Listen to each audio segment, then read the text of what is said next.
आप उस हवा में बने हुए पैसे को अपनी पूरी जीवन की कमाई लगा के ब्याज के रूप में बैंक को चुका के देते हैं, जिस पैसे का बनाने का अधिकार बैंक को नहीं था। उसी प्रकार जैसे सोनार को आप ब्याज चुका रहे थे, जिस ब्याज को लेने का उसके पास कोई अधिकार नहीं था।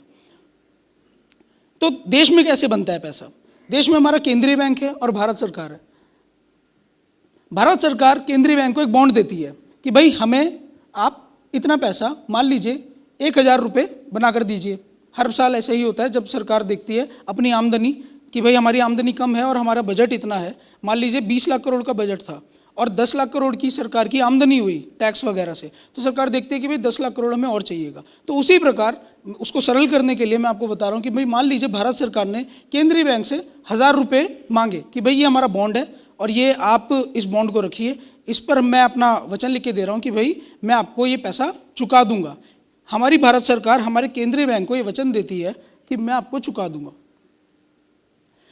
केंद्रीय बैंक क्या करता है? केंद्रीय बैंक उसके भारत सरकार के अकाउंट में पैसे डाल देता है। केंद्रीय बैंक भारत सरकार के अकाउंट में 1000 रुपये आ गए। अब भारत सरकार क्या करती है? मान लीजिए भारत सरकार पूरी ईमानदार है, तो उसने जनता में वो पूरे 1000 रुपये खर्च कर दिए। जनता में 1000 रुपये खर्च होने के बाद जनता क्या करती है? जनता उस 1000 रुपये को व्यावसायिक बैंक, जो हमारे गली नुक्कड़ के बैंक है, उनमें जाके जमा कर देती है। जब ये 1000 रुपये व्यावसायिक बैंकों में जमा हुए, अब इन व्यावसायिक बैंकों के पास ये ताकत है कि इस 1000 रुपये को वो लोगों के जमा खातों में 1000 रुपये लिखे और इस 1000 रुपये के बदले वो 9000 रुपये छाप सकती है। ये व्यावसायिक बैंकों के पास ताकत है, सिर्फ 1000 रुपये को रख के वो 9000 रुपये छाप सकती है।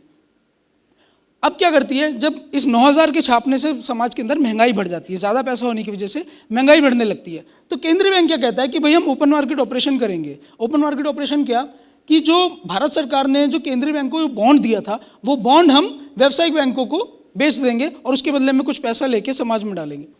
तो क्या करती है? ये इसको बॉन्ड दे देती है केंद्रीय बैंक और इससे पैसा ले लेती है। तो अगर हम इस पूरी प्रक्रिया को ध्यान से समझें तो केंद्रीय बैंक का सिर्फ काम इतना सा हुआ कि उसने भारत सरकार से वो बॉन्ड लिया और वो बॉन्ड इन बैंकों को बेच दिया, व्यावसायिक बैंकों को। तो एक तरीके से अगर हम देखें तो भारत सरकार केंद्रीय बैंक का कोई काम नहीं है। भारत सरकार, व्यावसायिक बैंक ही भारत सरकार को पैसा बना के दे रहे हैं और भारत सरकार केंद्रीय बैंक व्यावसायिक बैंकों को बॉन्ड दे रही है।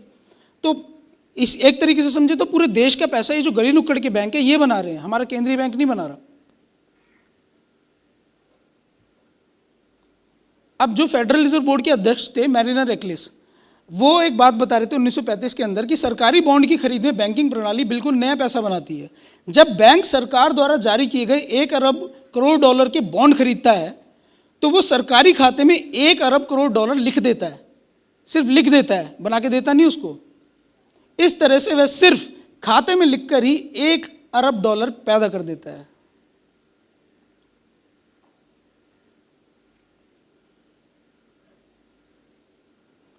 अब अर्थशास्त्री थे जॉन केनेथ गॉलब्रेथ, वो बताते हैं कि बैंकों के पैसे बनाने की प्रक्रिया इतनी सरल है कि दिमाग चकरा जाता है। दिमाग इसलिए चकरा जाता है क्योंकि हमें कुछ और ही सिखाया गया है। अब ये जो प्रक्रिया है इसके अंदर बैंक ने हवा में से पैसे बना के दे दिए, तो ये प्रक्रिया किसी को नहीं पता, इसीलिए ये कह रहे हैं कि भाई दिमाग चकरा जाता है। और फिर रॉबर्ट बी एंडरसन थे, अमेरिका के वित्त सचिव थे, वो ये बात कह रहे थे कि जब एक बैंक कर्ज देता है तो यह केवल कर्ज की राशि कर्ज लेने वाले के बैंक अकाउंट में लिख देता है, सिर्फ बैंक अकाउंट में लिख देता है, उसके हाथ में नहीं देता कर्ज। ये पैसे बैंक किसी और के जमा किए गए पैसों से लेकर नहीं देता, ये पैसा उधार लेने वालों के लिए बैंकों ने बिल्कुल नया बना कर दिया होता है। जो प्रक्रिया मैंने आपको पहले बताई कि जब आप बैंक के पास लोन लेने जाते हैं तो एक तरफ लिखा जमा, एक तरफ लिखा घटा, इस तरीके से बैंक आपके खाते में पैसे बनाकर डाल देता है और आप उसी पैसे का ब्याज चुकाते हैं। अब हम इस चीज़ को समझने के लिए क्रेडिट कार्ड को आपको समझ आ जाएगा। भाई क्रेडिट कार्ड में आप क्या करते हैं? क्रेडिट कार्ड की आपने स्वाइप किया, जितना खर्चा था, मान लीजिए आपने 10,000 की खरीद की, आपने 10,000 का स्वाइप किया, एक पर्ची निकल कर आई, उसमें आपने साइन करके उसको दे दिया। अब ये क्या होता है? आपने अपनी जेब से कुछ नहीं दिया, पर्ची पर हस्ताक्षर करते ही ये पैसा बन जाता है, जिसे व्यापारी अपने मर्चेंट अकाउंट में जमा कर देता है। जो व्यापारी जिसको आपने वो दिया वो अपने मर्चेंट अकाउंट में जमा करता है। यह पर्ची क्रेडिट कार्ड कंपनी को भेज दी जाती है, जिसके बंडल बनाकर ये बैंकों को भेज देते हैं और बैंक आपको एक स्टेटमेंट दे देते हैं कि भाई आपने 10,000 रुपये का खर्चा किया था। इस पूरी प्रक्रिया में बैंक ने आपको अपने जमा खातों से कुछ भी नहीं दिया, आपने बस एक कार्ड स्वाइप किया, उसने एक पर्ची दी, पर्ची आपने साइन करके दी, वो साइन की हुई पर्ची ही, वो वचन, वो पर्ची पे जो आप साइन करते हैं वो एक वचन होता है कि भाई मैंने जो 10,000 की खरीद की है मैं इसको ब्याज के साथ वापस चुका दूंगा। बैंक उस पर्ची को अपने पास रखता है और आपके पास स्टेटमेंट भेज देता है कि भाई चुका दो। आपके वायदे को ही पैसा बना देता है बैंक। अगर आप किसी को कोई पैसा उधार दें तो आपकी संपत्ति घट जाती है, लेकिन बैंक जब किसी को उधार देता है तो बैंक की संपत्ति बढ़ जाती है, क्योंकि उसको आपको ब्याज चुकाना है। आपका वायदा उनकी संपत्ति बन जाता है और उनके द्वारा बनाया गया पैसा उनकी जिम्मेदारी, जो कि सिर्फ खातों में लिखा है। अब ये पैसा क्या है, इसको समझने के लिए मैं आपको एक दिखाता हूँ, वीडियो दिखाता हूँ। उस वीडियो को देख के आपको और अच्छे से समझ आ जाएगा। एक फिल्म की वीडियो है, उसको देख के आपको थोड़ा सा समझ आएगा कि पैसा असलियत में होता क्या है। ओ छोरे, पैसे वैसे हैं तेरे पास?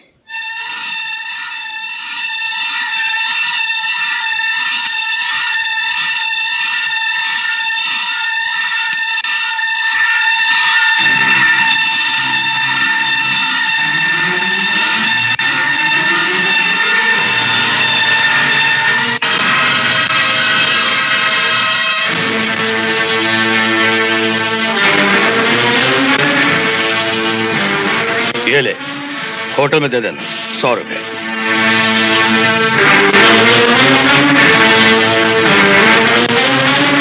ये 100 रुपया है? इस इलाके में सिर्फ मेरा सिक्का चलता है भोलेनाथ। जो लिख देते हैं वो रुपया हो जाता है और जिसे देख लेते हैं वो हवा हो जाता है। समझे? क्या समझे?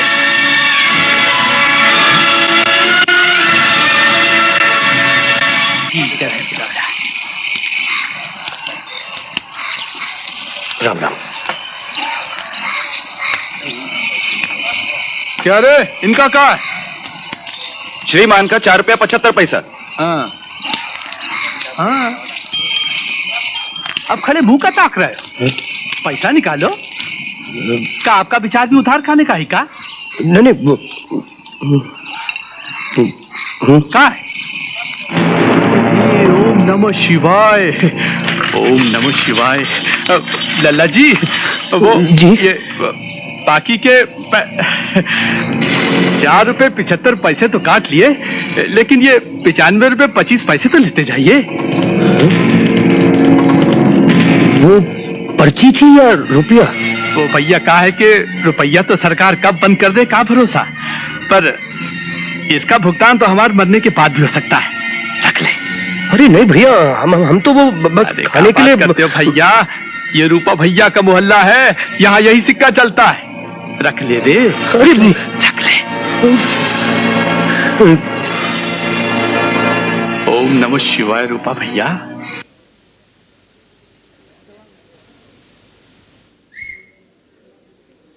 अब ये आपको मैंने क्यों दिखाई, ये इसलिए दिखाई कि भाई पैसा कुछ नहीं है, पैसा मान्यता है। आप और मैं मान रहे हैं, आपके मेरे बीच का एक एग्रीमेंट है, तो वही पैसा है। अब यहाँ पे क्या है कि भाई ये जो भी गुंडा है, ये रूपा, इसके नाम का लोग मान रहे हैं पैसा, भारत सरकार से ज़्यादा इसको मान रहे हैं, तो इसके नाम का पैसा चल गया। अब इसी तरीके से आज क्या है, आप लोगों का विश्वास है भारत सरकार के ऊपर, आपका वही विश्वास की वजह से आज वो भारत सरकार का पैसा आज इस समाज में चल रहा है। पैसा और कुछ नहीं है, आपके और मेरे बीच का एक एग्रीमेंट है, इससे ज़्यादा कुछ नहीं है पैसा। तो वही एक एग्रीमेंट मैं इसी बात को समझाना चाह रहा हूँ कि भाई हमारे पास आज देश के अंदर ये कपड़ा भी है, इस कपड़े को बनाने के लिए हमारे पास रॉ मटेरियल भी है, हमारे पास ऊन है, सब कुछ है। इस कपड़े को बनाने वाले हमारे पास मजदूर भी हैं जो ये कह रहे हैं कि हमें काम दे दो, हम काम करना चाहते हैं, वो मजदूर भी हैं हमारे पास। अब इस कपड़े को पहनने वाले हमारे पास लोग भी हैं जो कह रहे हैं कि भाई हमारे पास कपड़ा नहीं है, कपड़े दे दो, पहनने हैं। हमारे पास दिक्कत किस चीज़ की है कि इस कपड़े को खरीदने के लिए और उस मजदूर को जो काम करेगा फैक्ट्री के अंदर उसको देने के लिए पैसे नहीं है, इसलिए कपड़ा नहीं बन पाता। वो एग्रीमेंट जो बहुत आसानी से बनाया जा सकता है, लोगों को दिया जा सकता है, बस उसी चीज़ की कमी है। तो ये पिक्चर यही बहुत आसानी से दिखा रही है कि पैसा कुछ नहीं है, आपके मानने के ऊपर है। अगर यही पैसा इस पूरे मोहल्ले में चल जाए तो लोगों के बीच में बहुत आसानी से सारा एक्सचेंज होने लग जाए। भाई किसी को जूते की ज़रूरत है तो भाई इसी तरीके का पैसा दिया और जूता ले लिया, इसने ये इस्तेमाल कर लिया, इसने इसको अनाज दिया, इस तरीके से। तो पैसा कुछ नहीं है, बहुत आसानी से चलाया जा सकता है। उसी प्रकार अब ये हम समझते हैं कि भाई नए पैसे को मूल्य कौन देता है। मान लीजिए कोई चीज़ बाजार में 100 रुपये की आती है और बैंकों ने नया पैसा बनाकर कर्ज दे दिया, जिससे देश में पैसे की मात्रा 10% बढ़ जाती है। जो ये बैंक पैसा बना रहे हैं ये निरंतर बढ़ाते जाते हैं। आप आए आपको भी लोन दे दिया, एक व्यक्ति आया उसको भी लोन दे दिया, एक व्यक्ति आया उसको भी लोन दे दिया, क्योंकि इन्हें तो कुछ रखना नहीं है उस लोन के लिए, उसके पीछे। तो जब ये इस तरीके से लोन बांटते रहते हैं तो पैसे की मात्रा बहुत ज़्यादा बढ़ जाती है।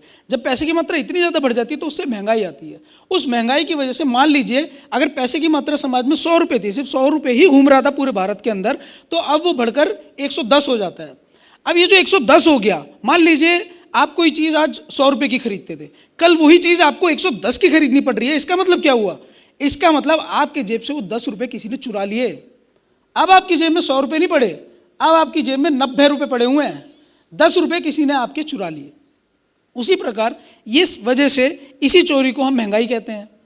जब किसी भी देश के किसी भी नेता को, किसी भी मंत्री को आप बुला के पूछिए तो वो बोलते हैं कि मैं महंगाई खत्म कर दूंगा, लेकिन अगर आप उनसे पूछेंगे भाई खत्म कर कैसे दोगे, क्या व्यवस्था है तुम्हारे पास, तो उनके पास उसकी कोई व्यवस्था नहीं है, सिर्फ भाषण देने के अलावा। इसी वजह से महंगाई कहते हैं और इस चोरी को महंगाई कहा जाता है। जिस तरीके से न्यूज़ में दिन रात चलता रहता है महंगाई बढ़ गई, ये हो गया, पेट्रोल के दाम बढ़ गए, उसके पीछे असली कारण और कुछ नहीं है, देश की सरकारें भी नहीं है, ये व्यवस्था है जो दिन रात आपकी जेब से आपकी चोरी कर रही है। इस चोरी को आप समझ नहीं पाते, आप उस चोर को तो पकड़ लेते हैं जिसने आपके प्रत्यक्ष आपकी जेब से पैसा चुराया, लेकिन इस चोरी को कौन पकड़ेगा? हर साल हमारे पैसों को हमें ही कर्ज पर देकर बैंक ब्याज और महंगाई से लाखों करोड़ों रुपए लूट लेते हैं। हमारी पैसों को हमें ही ब्याज पर, हमें उन्हीं पैसों का ब्याज चुकाना पड़ता है।